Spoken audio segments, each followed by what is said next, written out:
Présentement, nous sommes encore à l'un des endroits les plus indiqués dans l'arrondissement de Bazou. Par exemple, là, vous voyez la maison communautaire, appelée parfois le foyer Bazou, qui vient nouvellement d'être construit.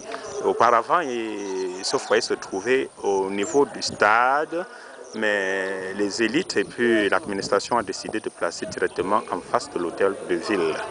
De l'autre côté, vous pouvez observer la tribune qui est réservée pour le défilé.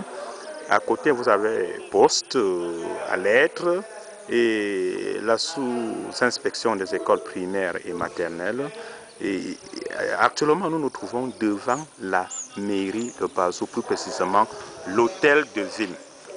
Ceci, en principe, à l'occasion de stages de vacances que nous sommes en train de préparer et que les enfants ont décidé, n'est-ce pas, déjà d'organiser une fête, une très grande fête qui doit se passer ce soir et qui clôture ce stage qui les élèves des différents établissements de Bazou ont pu assister ou alors à faire pendant le mois. Présentement, devant moi, il s'agit d'un des stagiaires. Bonjour, monsieur. Bonjour. Est-ce que vous pouvez vous présenter? Présentement, je m'appelle Tanso Yves Langrine. Tanso, vous êtes élève de quel établissement? Je suis élève au lycée technique de Bazou. Et dans quelle classe? 4e année industrielle. Et quelle série, quelle filière? Je fais l'électricité d'équipement. L'électricité d'équipement. Alors, d'après ce qu'on dit ces derniers temps à Bazou, il y a une cinquantaine d'élèves qui, pendant tout le mois, ont participé à ce stage.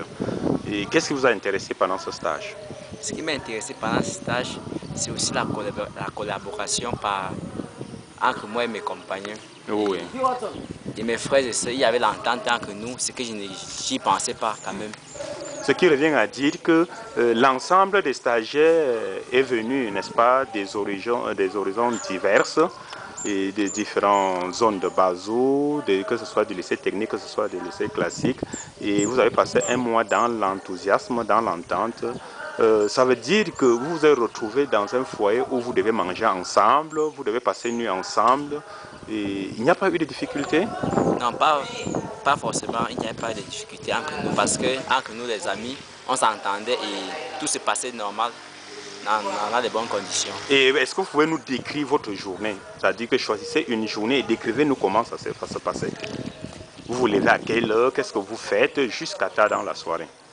Bon, il pourrait peut-être prendre la journée de lundi. Oui, par exemple. Oui, de lundi, par exemple. Oui, je me suis levé du lit à 6 h et le matin, on a un peu eu une petite conversation avec le promoteur.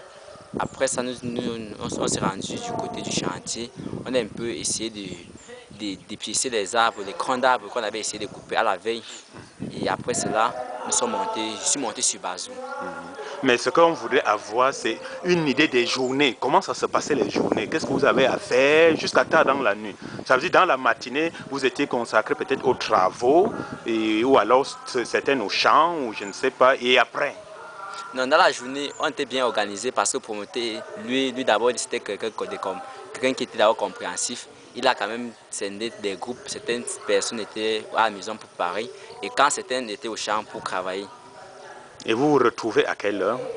Et on se retrouvait aux environs de 14 h à la maison. À la maison, au moment qu'on finissait de travailler au champ, soit peut-être au chantier. Oui. Et immédiatement, quand vous vous retrouvez, quel était le prochain programme? On prenait un petit pouce, après cela, on prenait la douche, on s'amusait, on mangeait. Et... Vous mangez ensemble? Non, on mangeait ensemble. Pendant que vous étiez au champ, il y avait un groupe qui préparait à la maison. Oui. Et après, vous vous retrouvez, vous mangez ensemble. Et après le repas, qu'est-ce qui se passait? On essayait un peu de dialoguer ensemble, de jouer. Il y avait par exemple le damier. Il y avait les damiers. Qu'on essayait de jouer ensemble, oui. Le ludo. Les ludos. La télévision. La télévision, les vidéoclubs, les vidéos. Oui. Et il paraît qu'en dehors même des travaux champêtres ou bien des travaux en tant que tels, il y avait même encore des clubs, par exemple le club allemand. Comment ça se passait?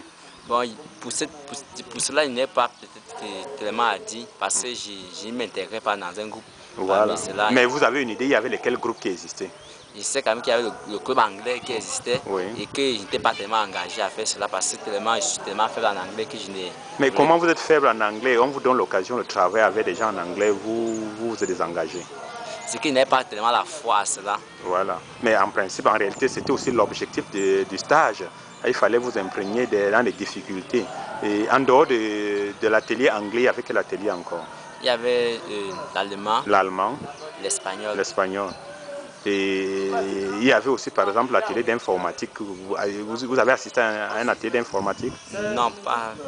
Vous n'étiez pas là. Mais pourtant, ça s'est passé. Pourquoi vous n'étiez pas à l'atelier d'informatique? Parce qu'il y avait tellement de gens devant l'appareil et qu'il n'avait pas eu l'occasion de me présenter aussi devant l'appareil pour pouvoir manipuler. Et en dehors de ça, il paraît que dans des soirées comme ça, il y avait des activités culturelles. Qu'est-ce que vous avez fait? Qu'est-ce que vous faisiez pendant les activités culturelles? J'ai aussi essayé de mon mieux de faire de Miss. Oui. Non, pas concrètement toi. Quelles sont les différentes activités qui étaient au programme pour les activités culturelles? Ah, ce qui était au programme, il y avait par exemple le sketch, Les sketchs, il y avait les poèmes, les poèmes, il y avait les ballets, les ballets, oui, les les interprétations, interprétations, les maths des incollables. des incollables. Oui, et ça veut dire que ce soir-là, vous décidez de présenter à la population Bazou ce que vous avez fait pendant tout le mois. Oui, tout le mois. Et qu'est-ce que vous pouvez dire à l'endroit du promoteur? Ce que je pourrais peut-être dire au promoteur, rien que mes félicitations et l'encouragement, et aussi le soutien qu'il nous a aussi accordé et son... Oui. Et lui remercier tellement parce que grâce à lui, on a aussi peut-être connu le village Banyoun et que grâce aussi à lui, nous sommes devenus, disons, parmi les stagiaires. Et ce qui ne s'est passé pas peut-être auparavant. Il paraît que vous nagiez même à Banyoun. Tu as assisté une fois à la nage? Bien sûr, je suis assisté un jour à la nage, mais sur ce jour, on était au nombre de croix. Il n'y a pas assez de personnes. Ok, mais vous avez nagé quand même. Oui, boss. Est-ce que vous avez une idée déjà de votre programme, de la rémunération que vous allez obtenir? Vous allez consacrer ça à quoi? Qu'est-ce que vous allez faire de votre argent que vous allez recevoir? Bon, ce que je pourrais vraiment faire de mon argent, c'est peut-être déposer mes dossiers parce que ça fait aujourd'hui 2 ans que je suis en train de jouer un examen. Oui. Bon, me dit que peut-être c'est parce que c'est l'argent de mes parents que je suis en train de jouer. Je pourrais peut-être prendre cet argent pour mettre de mes dossiers pour voir aussi vraiment avec tes propres fonds. Oui, avec mon soutien aussi, avec ma force, grâce aussi à ma soeur, que vraiment je pourrais peut-être faire mieux avec cela. Ok. Dans tous les cas, on vous souhaite succès et que l'examen cette année vous porte vraiment bonheur. Merci. Je vous remercie.